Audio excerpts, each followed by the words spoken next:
People in Ravenhill County avoided the old building on the edge of town. Not because it looked scary, but because it felt wrong. The kind of wrong that settled in your chest before your mind could explain it. The kind that made your skin tighten and your footsteps slow, even in broad daylight. The asylum sat alone on a bald hill, surrounded by dead trees whose branches twisted upward like broken fingers reaching for something that never came back. No birds nested there. No insects buzzed. Even the wind seemed to lose interest as it passed by, dying down the closer it got to the structure. The locals called it Ravenhill State Asylum, though no sign had hung on its iron gates for decades. The metal letters had been torn down long ago, either by storms or by hands that didn't want the name remembered. Paint peeled from the walls like shedding skin, curling away in thin, brittle strips. Beneath it, the concrete was stained dark in places no rain could reach. Every window was either shattered or blacked out. Not boarded, blacked out. As if something inside had pressed shadows against the glass and refused to let the light pass through. People swore the building changed depending on where you stood. From the road, it looked quiet, empty, just another forgotten ruin. But from the tree line, it felt closer, larger, as if it leaned toward you when you weren't looking. They said the building whispered at night. Not wind, not animals. Voices, low and uneven, drifting down the hill after sunset. Sometimes it sounded like murmuring, like a dozen conversations happening behind thick walls. Other nights, the whispers sharpened into words, names, pleas, fragments of sentences that didn't quite make sense. Parents warned their kids not to go near it. Hunters avoided the hill entirely. Even the town's stray dogs refused to cross the fence line. And the strangest part, everyone who claimed to hear the whispers said the same thing. At first, you thought they weren't meant for you. But the longer you listened, the more it felt like the asylum was trying to remember your name. The asylum opened its doors in 1931. Back when the country believed that locking people away was the same thing as helping them. Ravenhill State Asylum was built to house the mentally ill, the emotionally disturbed, and anyone society labeled as inconvenient. Depression, anxiety, trauma, grief. Sometimes, all it took was being different, or unwanted. The building was meant to look comforting. Red brick walls, wide windows, long white corridors flooded with light. At least, that's what the brochures claimed. In reality, the halls were cold even in summer, and the windows were placed too high for patients to look outside. From the very beginning, something about the place felt off, though no one could quite explain why. Official records stated the asylum closed in 1974. Citing funding issues and outdated facilities. That was a lie.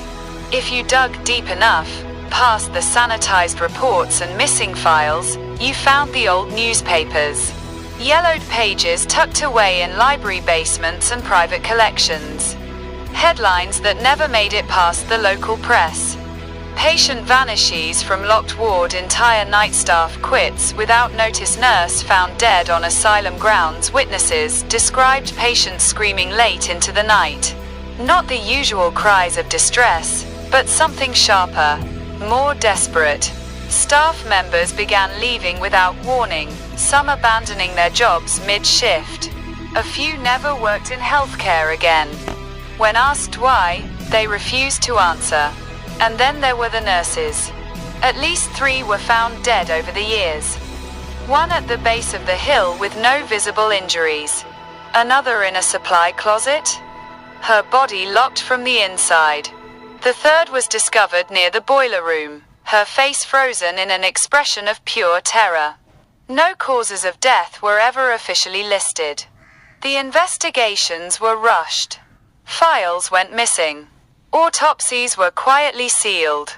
Within months, the state ordered the asylum shut down. But instead of tearing it down, instead of cleansing the place of what happened there, they sealed it. Heavy chains were wrapped around the doors. Windows were covered from the inside. Equipment, records, and personal belongings were left exactly where they were, as if everyone had simply walked out one day and never returned. No demolition, no cleanup, just locked doors and silence. Or so they thought. Because not long after the last key turned in the lock, people living nearby began to notice things. Lights flickering inside the upper floors. Shapes moving behind darkened windows. And late at night, when the world was still, the faint sound of whispers drifting down from the hill. As if the asylum hadn't been abandoned at all. As if it was still awake and waiting.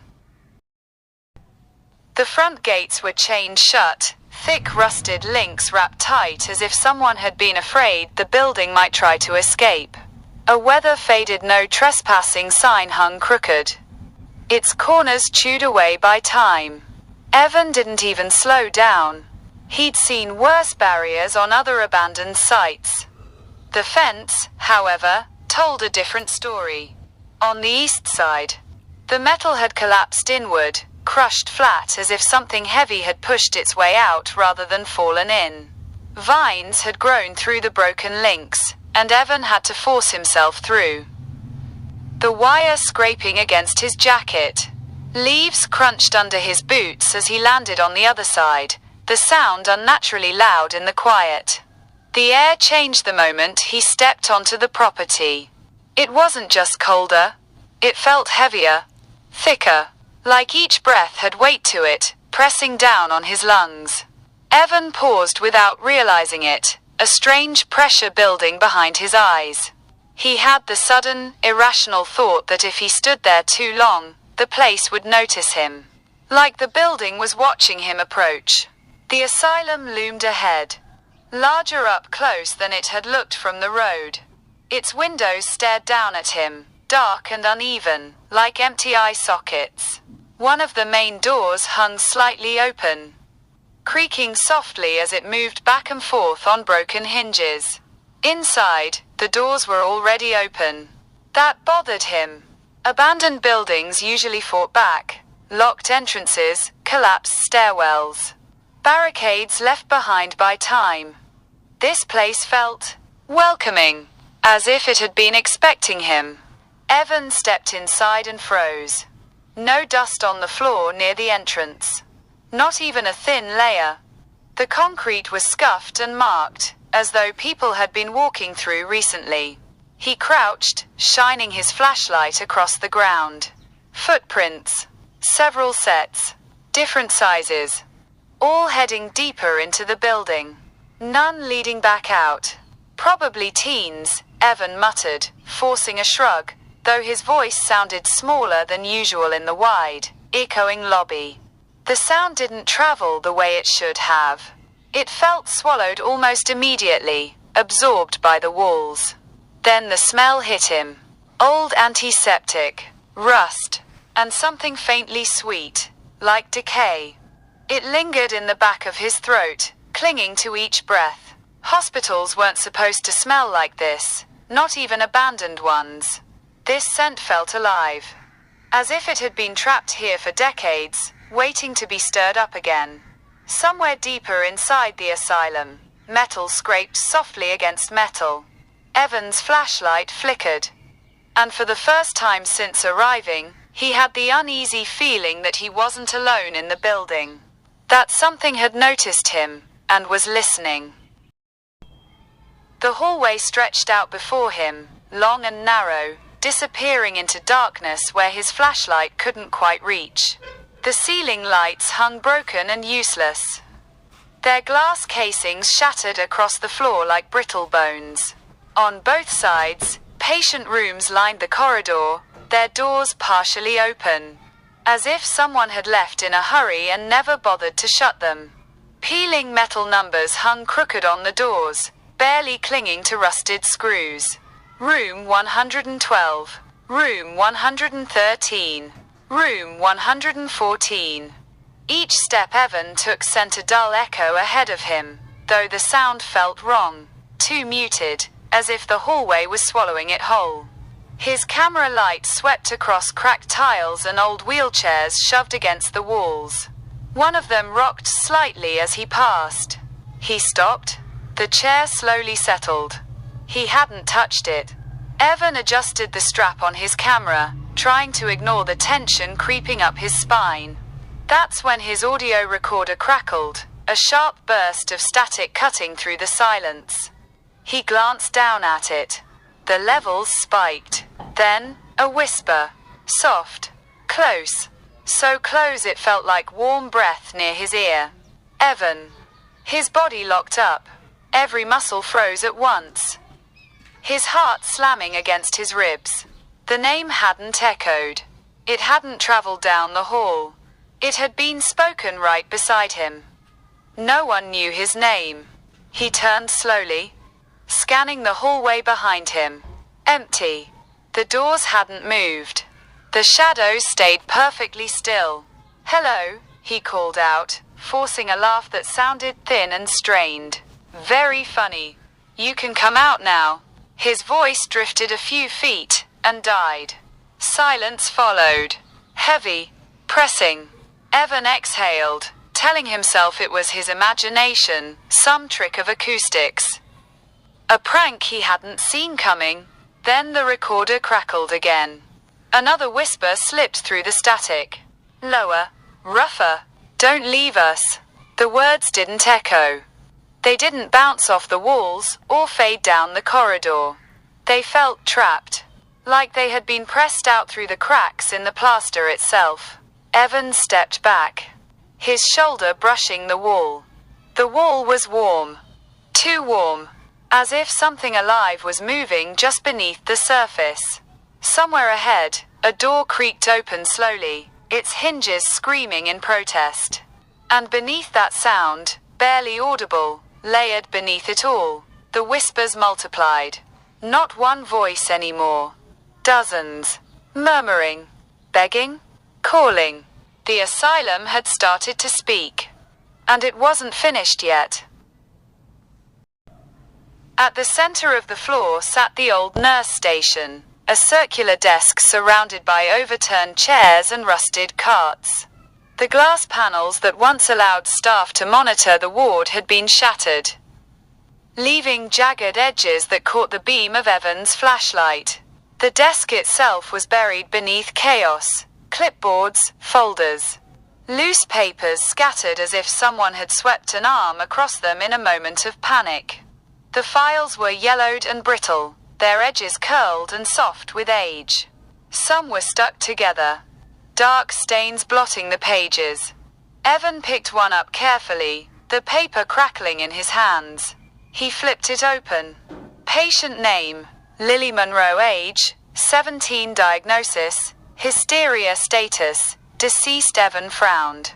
17. Barely a kid. His eyes scanned the rest of the page. Cause of death, not listed. No explanation. No signature. Just an empty space where answers should have been. He set the file down and grabbed another. Patient name, Samuel Brooks, age, 42, diagnosis, schizophrenia status, missing. Not discharged. Not transferred. Just gone. Evan's stomach tightened as he flipped through more files. The names blurred together, but the endings never changed. Each record stopped abruptly, like a sentence cut off mid-word. No release dates. No family notifications. No transfer records. Only death or disappearance. "These aren't normal," Evan whispered, though no one was there to hear him. The asylum hadn't been treating people. It had been erasing them. Behind him, a chair scraped across the floor. The sound was slow, deliberate. Heavy metal legs dragging against tile. Evan spun around, heart hammering. The chair near the wall had shifted several inches from where it had been moments before. Nothing else moved. No footsteps. No shadows. Just the chair. Then the temperature dropped. Not gradually. Instantly.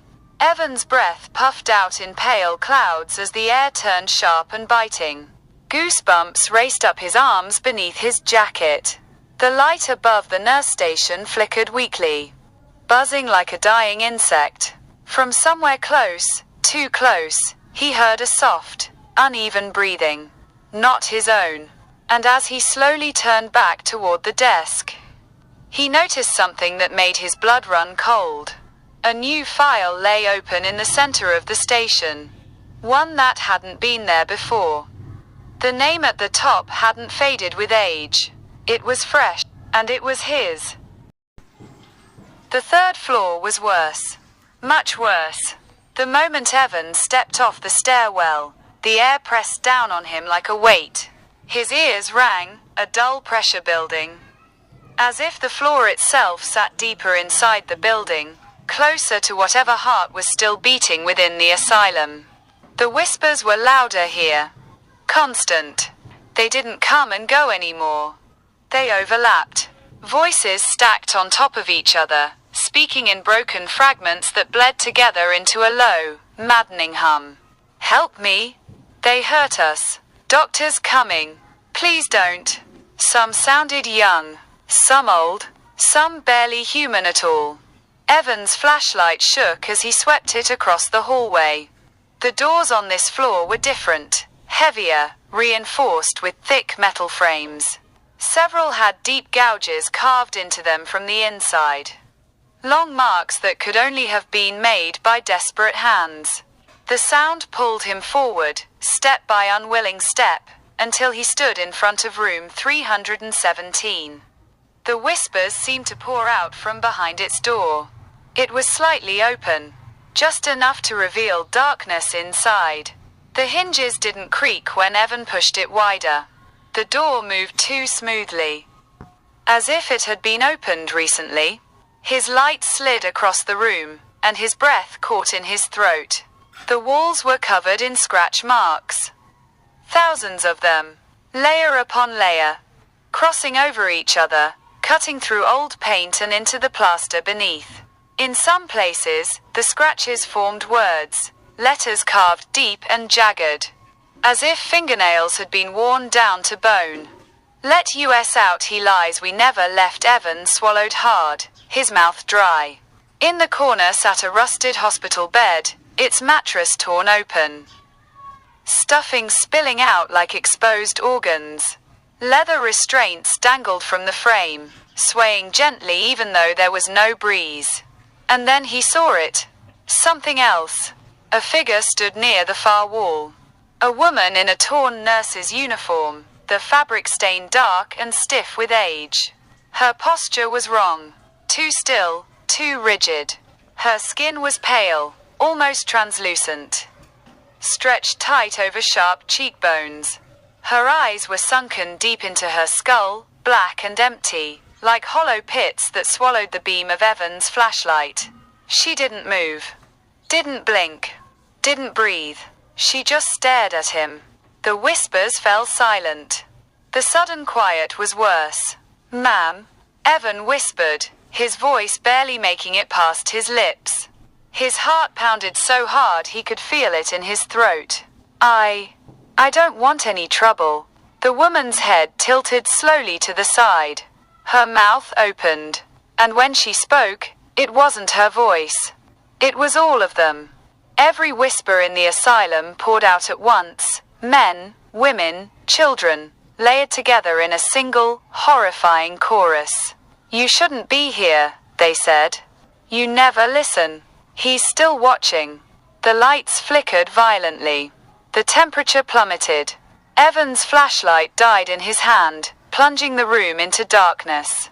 In the black, something stepped closer, and the door behind him slammed shut. You shouldn't have come back, the voices said. They didn't shout. They didn't threaten. They stated it, calm, cold, final. Evan backed away slowly, his heart pounding so hard it drowned out his thoughts.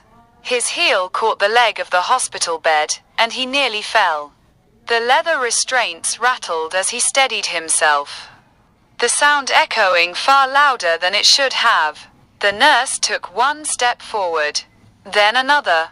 Each movement was stiff and unnatural, like a marionette being pulled by unseen strings. Her feet never made a sound on the floor, yet Evan could feel her approach in his bones. The doctors weren't healers, she said. Her mouth moved, but the voice didn't belong to her. It poured out layered and distorted, dozens of tones speaking through a single throat. They experimented, the voices continued. They punished, they called it treatment. The walls around Evan trembled. And then the images hit him. Not memories, impressions, forced directly into his mind. Patients strapped to iron beds. Wrists bleeding beneath leather cuffs. Electroshock machines humming to life, needles sinking into temples. Screams swallowed by thick concrete walls. Orderlies holding people down while doctors watched, expressionless, smiling. Doors slamming shut, locked from the outside. Lights turning off while the screaming continued in the dark. Evan clutched his head, gasping. They buried the truth in these walls, the nurse said as the images grew worse. And when the doors closed, they left us. The voices dropped lower, heavy with something older than anger. We died here, they hissed. And we woke up, still trapped. The lights above flickered violently, bursting one by one until the room was lit only by the dull red glow of an emergency bulb. Shadows twisted across the walls, stretching the scratch marks into shapes that looked like reaching hands. Evan spun toward the door. It slammed shut with a deafening crash. The lock clicked, then clicked again. And again?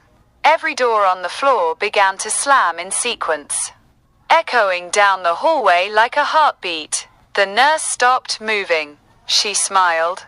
And in that moment, Evan understood the truth. The asylum didn't want revenge. It wanted company. Evan ran. Every instinct screamed at him to move faster. But the asylum seemed to stretch its halls like rubber, lengthening and twisting as he went.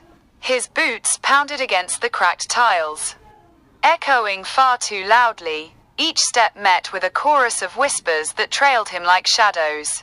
Down the stairs he flew, the wooden steps groaning under his weight, splintering where they had long been weakened by decay. At the landing, he glimpsed shadows behind the windows of rooms he passed, hands pressed against the glass, fingernails clawing desperately at the panes. Faces flickered in the shadows, some familiar, some grotesquely distorted, mouths moving silently in silent screams. He ducked into another hallway. It was darker here, and the fluorescent lights overhead flickered like dying fireflies. The walls seemed to pulse, swelling in and out, as if the building itself were breathing around him. The floor groaned, and he stumbled over a pile of debris that hadn't been there a moment ago. He burst into the lobby, only to stop dead. The exit, the one he had squeezed through to enter, was gone. Where the doors had been, heavy brick walls now stood, perfectly sealed. Not a crack, not a hinge, nothing. Evan's hands pounded against the brick.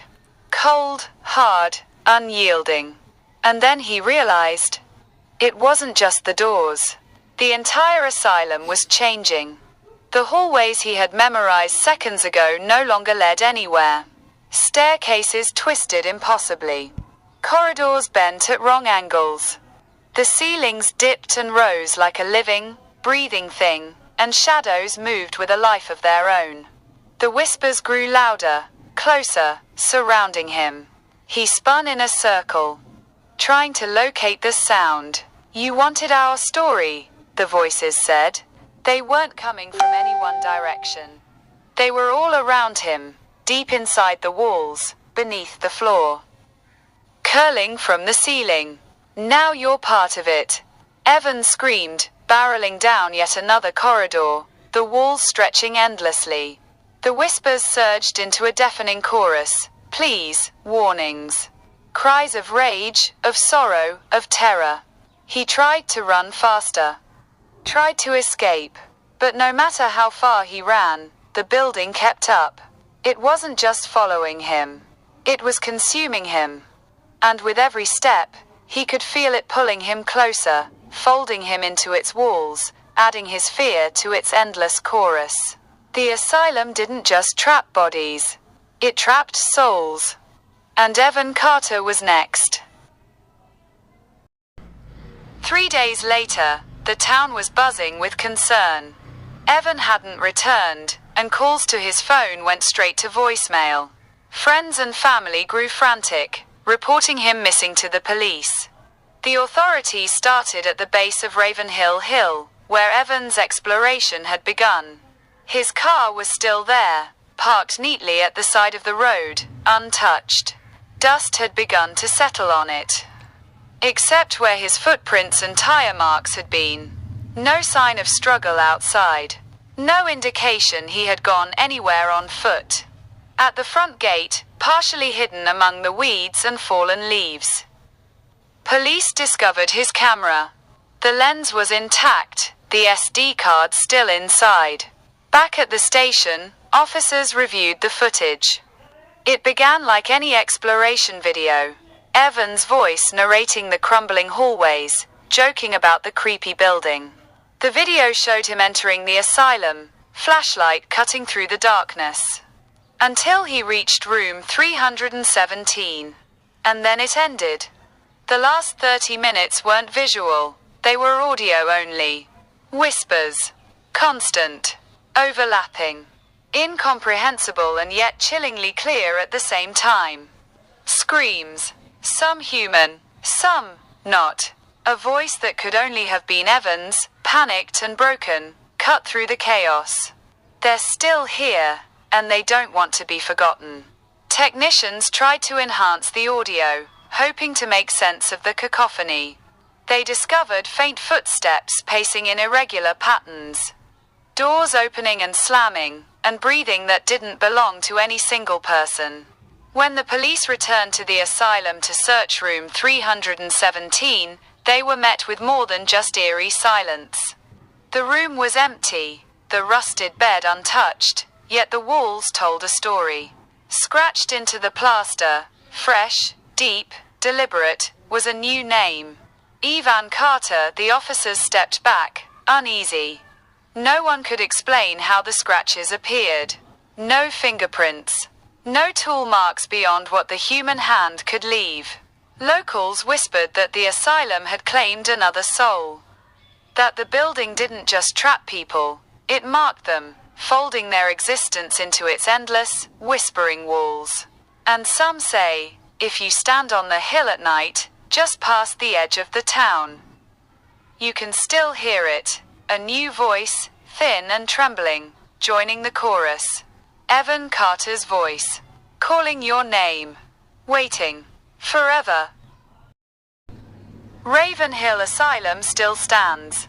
Silent, broken, condemned, untouched by time, yet alive in ways no one can explain. Its windows stare blankly out over the hill. Blackened eyes that seem to follow anyone who dares to approach. The paint flakes like old skin, and the iron gates creak in the wind, though sometimes there's no wind at all.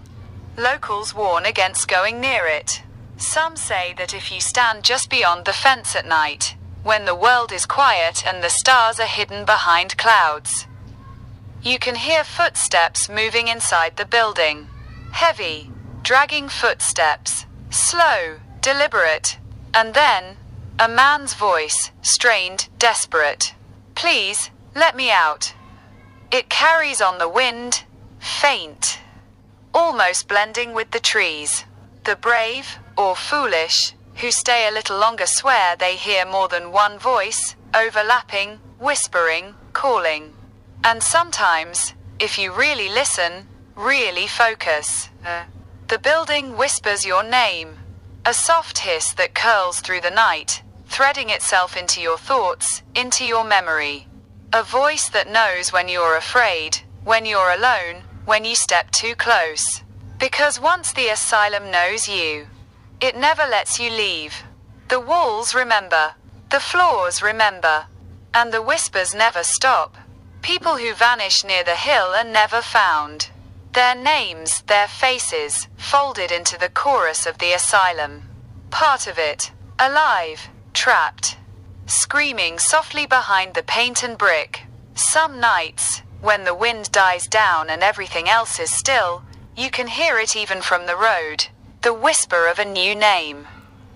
Someone who just got too curious, someone who thought they could see it and leave. Ravenhill doesn't forgive curiosity. It doesn't forgive trespass. It hunts it. So if you ever find yourself near that hill, at night, and you hear a faint, echoing whisper, don't look back, don't speak, and whatever you do, don't answer, because if you do, the asylum will know you, and then, it will follow you home, forever. If you liked this video, don't forget to hit the like button, subscribe for more creepy stories, and turn on the notification bell so you never miss a chilling tale.